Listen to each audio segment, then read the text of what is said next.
Yo, what up? It's your man's Ken Jackson. So, uh, the government is officially back open, and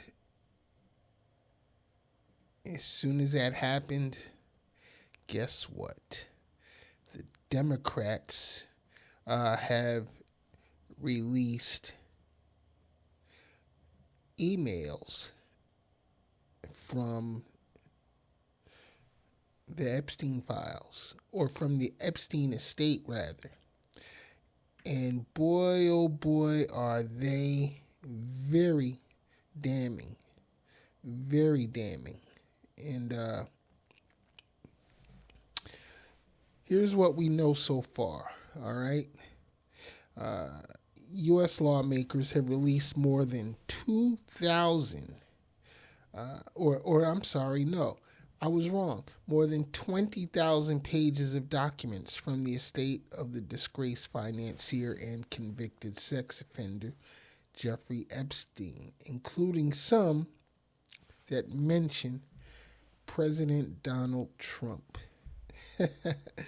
Early on Wednesday, uh, Democrats on the House Oversight Committee published three email exchanges, including correspondence between Epstein, who died in 2019 in prison, and his longtime associate, Ghislaine Maxwell, who is currently serving a 20-year prison sentence for sex trafficking. They also released emails between Epstein and the author Michael Wolff, who has written numerous books about Trump. Within hours, House Republicans released a massive, uh, load of documents to counter what they said was a Democratic effort to cherry pick documents. Now, if 20,000 documents is cherry picking, I wonder how many documents there are that DOJ hasn't released yet. Because, again, these didn't come from DOJ. These came from Jeffrey Epstein's estate, his people, not the Democratic Party, or any crazy lunatics, as President Trump would call them. This came from the Epstein estate. Okay, uh,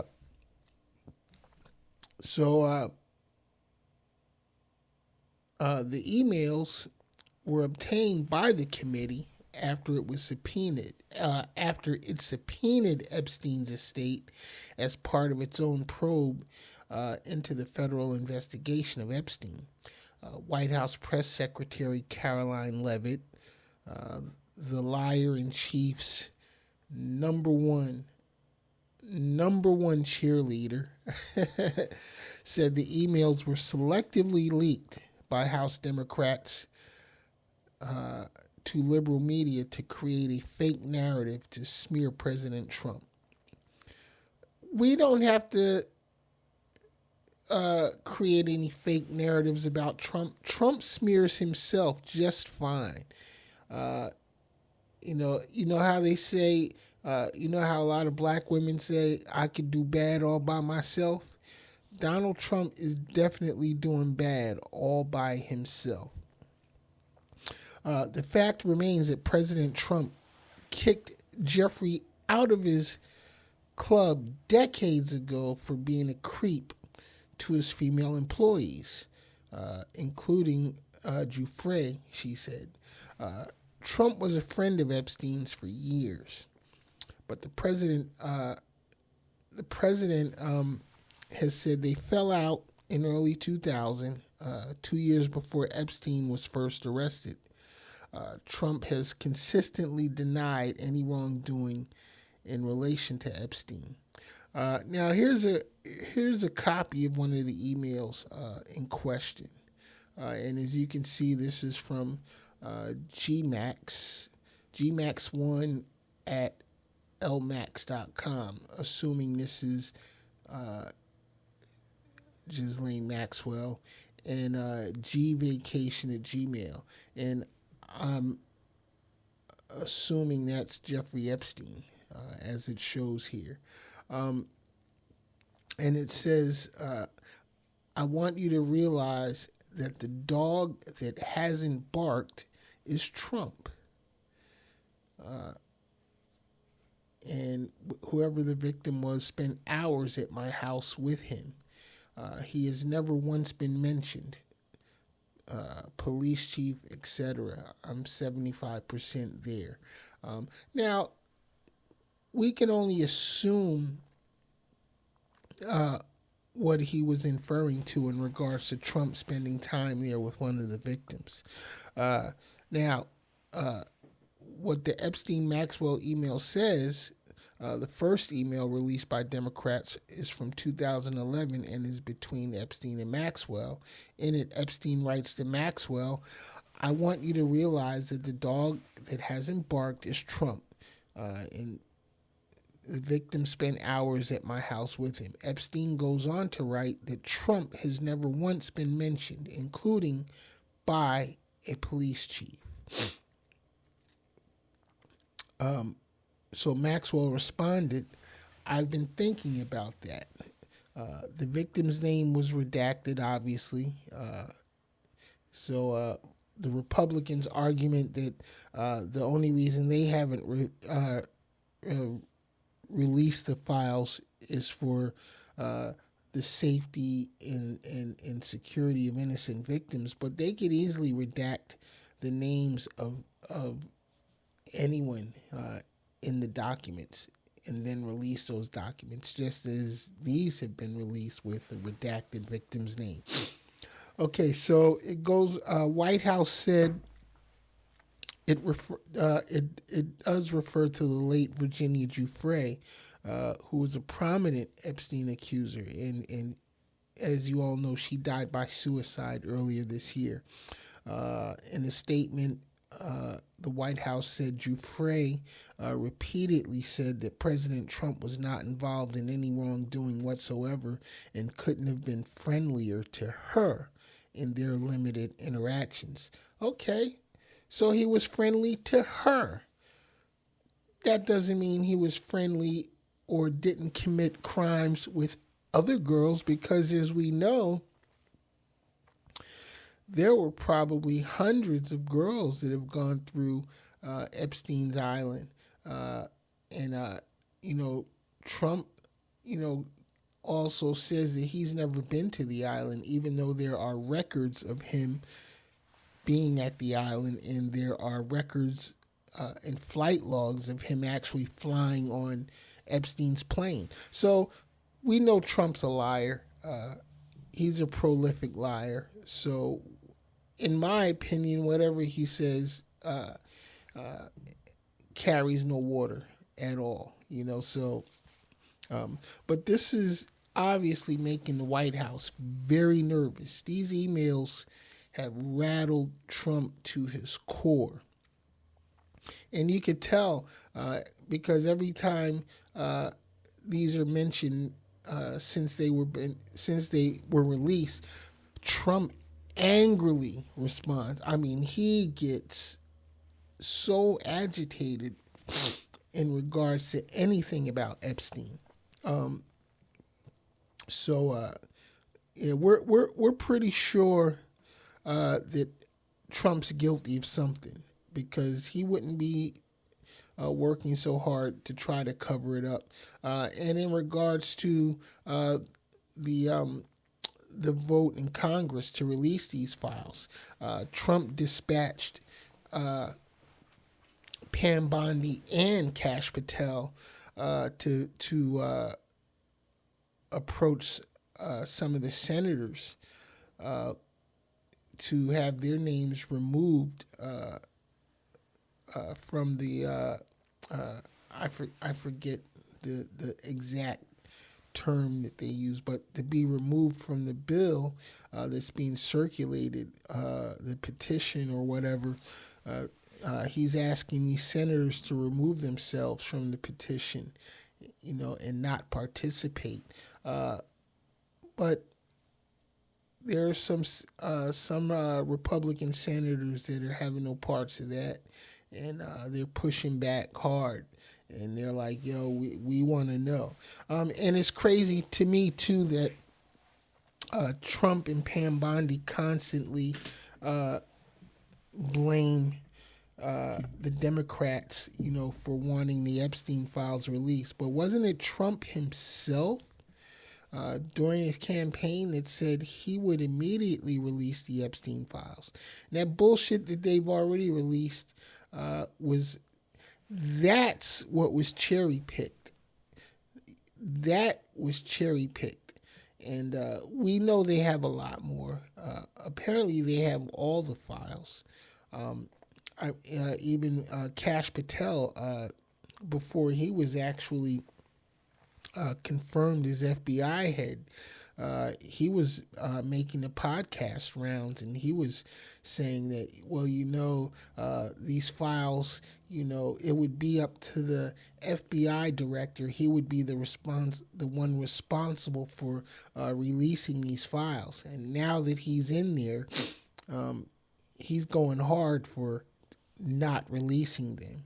He's saying it's out of his hands and he doesn't have the authority. It's always an excuse, with the Trump administration. It's crazy. Now, there were other emails between Epstein and Wolf, and in those exchanges, it's pretty interesting too, very damning as well. Epstein discusses his connection to Trump, who at the time was campaigning for the presidency ahead of his first term in office.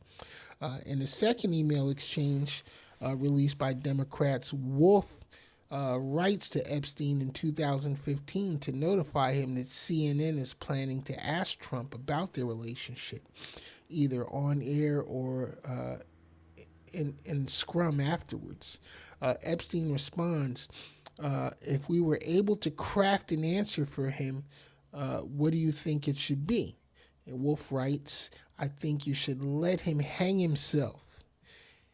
If he says he hasn't been on the plane or to the House, then that gives you a valuable PR and political currency. And this is what Wolf was writing back to Epstein, basically saying, if Trump lies about being out there or being on the plane, Epstein could basically blackmail him.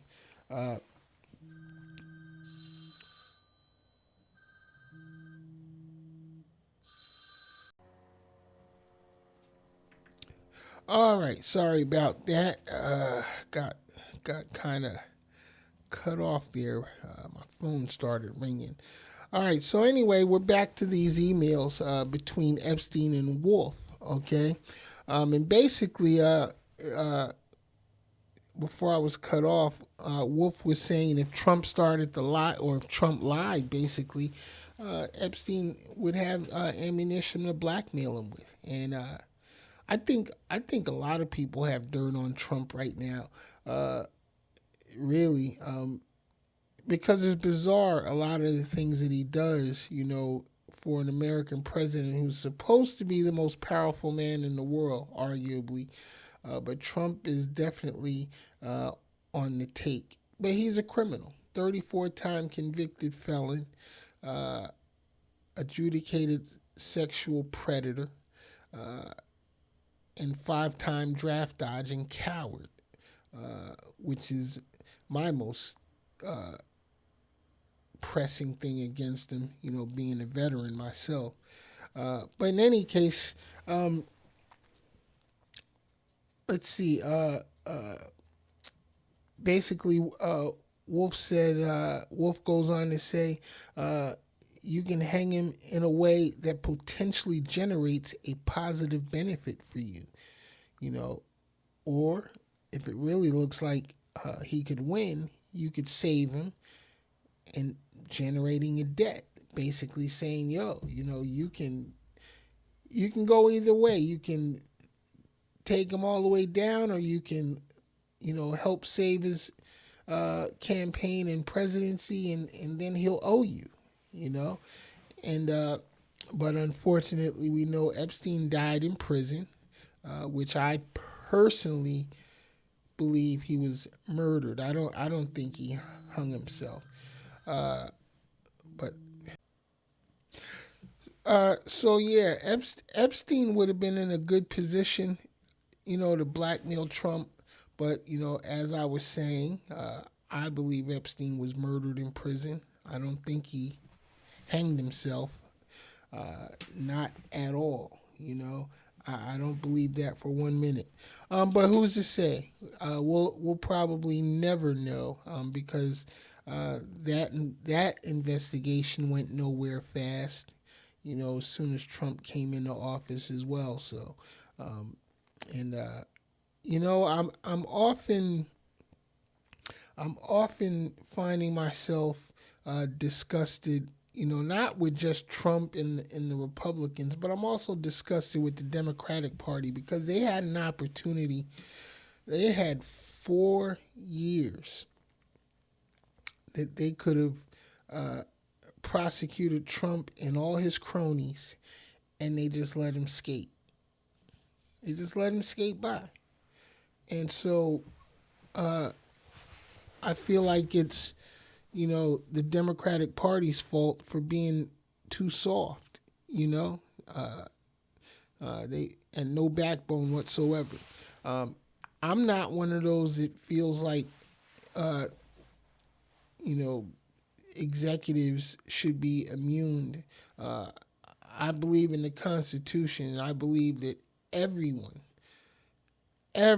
especially our lawmakers, and our high-ranking politicians, should be held to full account in accordance with the law. But hey, when you got billions of dollars at your disposal, it's very easy to manipulate this capitalist system that we live under. But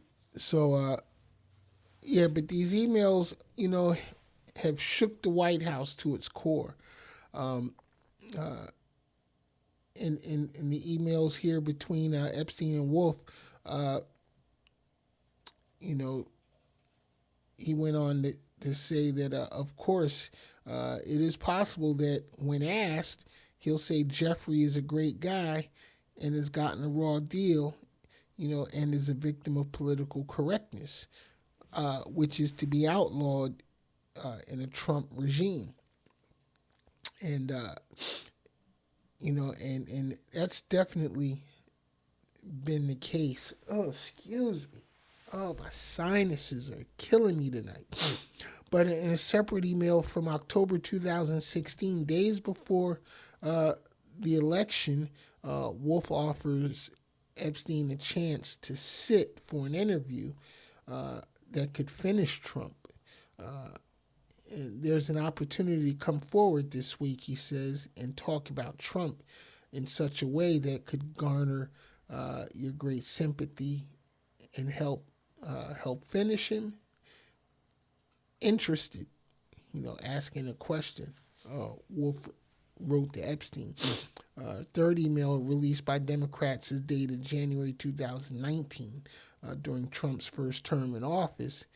In it, Epstein tells Wolf, Trump said he asked me to resign, apparently referring to his membership at the President's Mar-a-Lago Club, adding, he was never a member ever.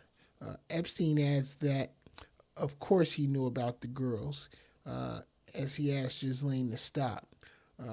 Responding to the release in a video he posted to Instagram, Wolf said, some of those emails are between Epstein and me, with Epstein discussing his relationship with Donald Trump. He says, I've been trying to talk about this story for a very long time now, he added. Now, in 2011, the former Prince Andrew emailed Epstein and said, as well as Trump, a released document also mentions Andrew Mountbatten Windsor. What a name. Andrew Mountbatten Windsor, formerly Prince Andrew. He responded to an email forwarded by Ghislaine Maxwell via Jeffrey Epstein in March 2011 about alleged sexual activity with a masseuse working for Epstein. Andrew's reply reads, "Hey there, what's all this? I don't know anything about this. You must say so, please. This has nothing to do with me. I can't take any more of this." Maxwell had forwarded a right of reply email on Sunday, March 4th, making numerous allegations about Maxwell, Epstein, and then Prince Andrew. The right of reply email states that a woman whose name is redacted in the release document was introduced to Andrew by the disgraced financier in 2001 at Maxwell's house in London, where she had sex with Andrew. On the 6th of March 2011, the Mail on Sunday published a story including a photograph of Prince Andrew and Virginia Giuffre. Andrew has always denied any wrongdoing and has not faced any charges. So, needless to say, these emails have rocked the White House, and Trump is scrambling now to do damage control. Now, we all know that a lot of times when a wild animal gets cornered, he might do some crazy things to try to escape. And so we can only assume that Trump might start doing some really ridiculous shit now to cover this up even more, which is only going to make him seem more guilty. Trump, Mr. Trump, if you are truly innocent, then just release the files. You can end this today. Just release the files. All right, so that's all I got for today. This is Ken Jackson. This has been the Ken Jackson Experience. Listen, if you haven't yet, please subscribe to the YouTube channel, Crazy Baby TV World. It won't cost you a dime. And you just might catch something that I might have to say that very well may be useful to you. I don't sell shit, I talk shit. I'm your man's Ken Jackson. I'll catch y'all next time. Peace. I'm out.